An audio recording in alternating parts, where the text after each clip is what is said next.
yo Allah feewnu en o feewnu en ɓesguji bijahi rasulillahi sallallahu alayhi wa sallam. yo Allah timmina anniyaji ceerno men e meɗen o timmina ɗum e dendagal tijjaniyankoɓe e dendagal julɓe e dendagal leñol nelaɗo Allah sallallahu alayhi wa sallama. yo Allah rokku en sagoji men e koye men o rokka en sagoji men ne kadi e ɓesguji ɗi ko jiɗan ɗemɓe to diine maɓɓe e to aduna maɓɓe fofof. yo Allah waɗanɓe o waɗana noon ɓesguji julɓe fof bijahi rasulillahi sallallahu alayhi wa sallam. barke ceerno men Ahmad Tidiane radiallahu taala anhu sabu barke ceerno men e seerenɓe mum. yo Allah juunan en gurdam ceerno men radiyallahu taala anhu. yo Allah waddanmo hen cellal e sembe enenne yo Allah rokku en fandinde almudagal men. yo Allah rokku en rewde e pele maɓɓe ñemtindeɓe ko suudi e ko feeñi fof bijahi lmustafa sallallahu alayhi wa sallam. barke ceerno Ahmad Tidiane radiallahu taala anhu barke ceerno men e seereɓe mum o wi ko jaam tan ɓe ɗacci toon ceerno e dental ngal e julɓe wonɓe toon ɓe fofof ko jaam tan ɓe gacci toon ko ari kone o serani e haaldude kanko ceerno hay hanki jamma ɓe kaldi omo salmina julɓe ɓe fofof omo duwanoɓe omo ñaagoɓe du'awu omo wondi e maɓɓe omo wondiniɓe. yo Allah waɗan en moƴƴere e gondigu he bange makko kanko Allah moƴƴinani en fofof enenne to almudagal men to hakkude men e makko yo Allah moƴƴinan en fof yo Allah jokkanen en ɗamɗam yo Allah ɓeydan en kawral ngal yo Allah ɓeydan en kawridinal bijahi rasulillahi sallallahu alayhi wa sallam. barke ceerno Ahmad Tidiane radiallahu taala anhu o wi bisimilla men araɓe ɓe fofof bisimilla maɓɓe mo andi hen inde mum e yettode mum eɗo jeeya e mo o anda fof Allah kam ala mo majji ala kadi ko majji ko kanko ara dartirede njorto moƴƴo o ko e makko sa yii aɗa ara e neɗɗo aɗa jorti e mum moƴƴere aɗa andi kam ko wiyete moƴƴere ko ɗum ko Allah tan jeeyi ɗum sabu ko kanko woni moƴƴo kanko sa jortima e makko moƴƴere tan nden moƴƴere nde jortiɗa nde ma tawde ɗon ma ɗaccu ɗon goɗɗum ko a anda saka jortoɗa hakkunde neɗɗo e jomiraɗo ko noon wayi saɗa ara e julɗone mo jortiɗa ko moƴƴo Allah kam ma taw ɗum ɗon hay sinno mo garɗa e mum o mataw moƴƴani an kam Allah gadduɗoma o ma taw ɗon moƴƴere mum nde ɗum waɗi kala e men mo andi e mo o anda fof Allah kam gadduɗo on o ina andi on onon ina andiri on e haajuji mon yo Allah newnu fofof bijahi rasulillahi sallallahu alaihi wasallam barke ñalawma aljuma o barke kikiide aljuma o barke asul jumati o e barke anniyaji mon moƴƴi ɗi e koyɗe mon barkinde ɗe saafini subaka haa nange muta gooto fof ina jogii ko dawrata so nange muti haa nge fuɗa janngo gooto fof ina jogii ko hirndorto gooto fof ina jogii ko dawrata gooto fof ina jogii ko hirndorto wona aan waɗanta hoore ma ko Allah waɗanma so Allah waɗima juulɗo o ɓeydanima heen wondema tijaniyanke o ɓeydanima heen waddudema e almuɓe Cheikh Tidiane jortaɓe e mum moƴƴere o wurtima kadi e yidde nden moƴƴere o wurtima e dartude nden moƴƴere so Allah waɗanima ɗum o wodanma tan ko yettudemo sabu a wawa waɗan ɗum hoorema a wawa waɗan ɗum hoorema omo wawno wurtudema e ko jiiɗa goɗɗo ina dawra walla ina hirndoro tawa aɗa andi ɗum moƴƴani a yiɗa ɗum a jaɓata ɗum a huccata e muɗum aɗa yiya ɗum ñande fof gonga aɗa yiya ɗum ñande fof kono an o suɓanima dawrude moƴƴere o suɓanima hirndorade moƴƴere ɗum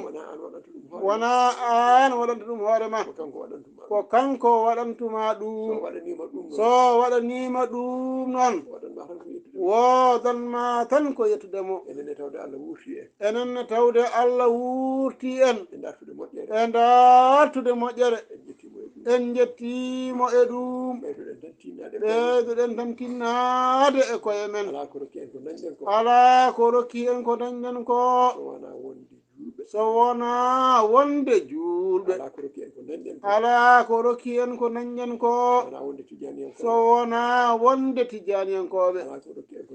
ala ko rokki en ko dañɗen ko so wona wondinade moƴƴuɓe e yidde moƴƴuɓe e dartude moƴƴere e moƴƴuɓe e dartude moƴƴere e kala julɗo ko ɗum de addanen hedde ko keɓɗen ko tawde eɗen gandiri noon ɓeydoɗen tinnade e diine men ɓeydoɗen tinnade e sunna nelaɗo Allah sallallahu alayhi wa sallam ɓeydoɗen tinnade e lawol Cheikhna Ahmad Tidiane radiyallahu taala anhu ɓeydoɗen tinnade e jokkere en ɗam moƴƴodirde hakkude meɗen wondirde sabu Allah yo Allah newnu yo Allah wallu tinoɗenne kadi e ko ndendinten sababu ko sababuji ɗi dillinten ɗi e golleji men he ɓeydoɗen wattude hen haqqille ɓeydoɗen nangude ɗum ha tiiɗa neɗɗo woni suturama caggal ko Allah suranma ko sababu mo dillinta o neɗɗo woni suturama caggal ko Allah suranma ko sababu mo dillinta o an wodanma ko dillinde sababu ko Allah jogi ko heddi ko ko kanko heerori ɗum ko kanko waawi ɗum e dillingol sababu he noon tinno toppitoɗa moƴƴina nanga so Allah waɗima e golle ko golle ɗe namni ko tottu haqqe majje hay sinno mo liggontoɗa o wona juulɗo kono golle ɗe kam haqqe muɗum ina hakkunde moɗon hay so o wona juulɗo golle ɗe kam haqqe muɗum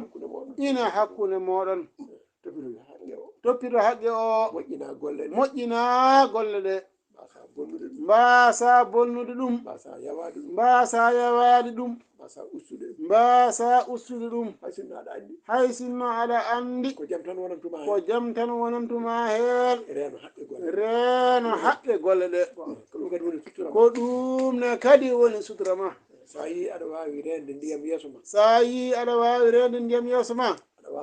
aɗa wasa rufde ɗum ko golle gollataɗe ko dillinta sababu ko aɗa daña hen sutura ma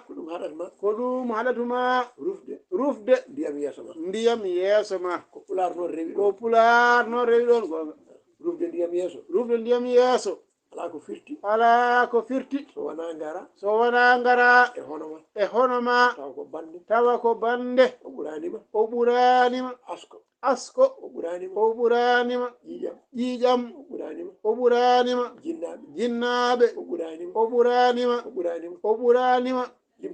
limtu ha heewa tawa ɗum ɗo fof o ɓuranima kanko omo dari omo dillina sababu no suurori an mbasɗa wadde ɗum holko mbatta a dillinani sababu ngara e makko ndufa ndiyam yeeso makko yeeso ma ndufa ndiyam yeeso ma holko woni ɗum ngara e makko mbiyamu nangam e nangam wallam hen aɗa andi noon sa waɗino no waɗi ni so wona kanko ari e ma o rufi ndiyam yeeso mum wona an aɗa yeeso makko aɗa rufa ndiyam yeeso makko aɗa rufa ndiyam yeeso ma tiinoɗen nangen golleji ɗi toppitoɗen ɗum ha moƴƴen ɗum neɗɗo kam arsugo mum heɓat ɗum tan kono sa dañi golle a welsindima haqqe gonɗo hakkude ma emo gollitta o so tawi wonno golle ɗe mbayi ko an bonni arsugue ma neɗɗo noon bonnata arsugue mum ɗum wonata sababu ha ndufoya ndiyam yeeso ma tinnoɗen gonen rimɓe gonen tedduɓe ndimagu noon e teddungal heɓoto ko e darade dillina sababu wasa yowitade so wona e Allah e nelaɗo mum sallallahu alayhi wa sallam ko heddi ko kala mo arsigue ma woni e juuɗe mum jarani ko aɗa yahana jarani kaɗa lamba jarani kaɗa lamdo ko Allah waɗata e makko e ɓernde makko wiyamo ummo yaato kaari tottumo naggam sabu ko arsugue makko ɗum so tawi neɗɗo ina andi ɗum o foftat o foftina goto foof arsugue mum o ma yetto ɗum sa jaɓi teddude keɓata tan ko arsugue ma sa jaɓani teddude hatta keɓata tan ko arsugue ma sa yondinima keɓa arsugue ma e dow teddungal sa rerɗi keɓa arsugue ma tawa teddungal ala hen tinnoɗen no moƴƴi tinnoɗen no moƴƴi yo Allah newnu yo Allah wallu jaafoɗen noon wonno en cawirde wasifa taw kala katamɗo fadde mbidduɗen wasifa julden gueeƴe kala joguiɗo gantu noon o yaafima ɗum ɓernde laamde o duwimane kadi e fofof allahumma salli ala sayyidina muhammadin wa sallim. Allah ko ceerno Ibnu Umar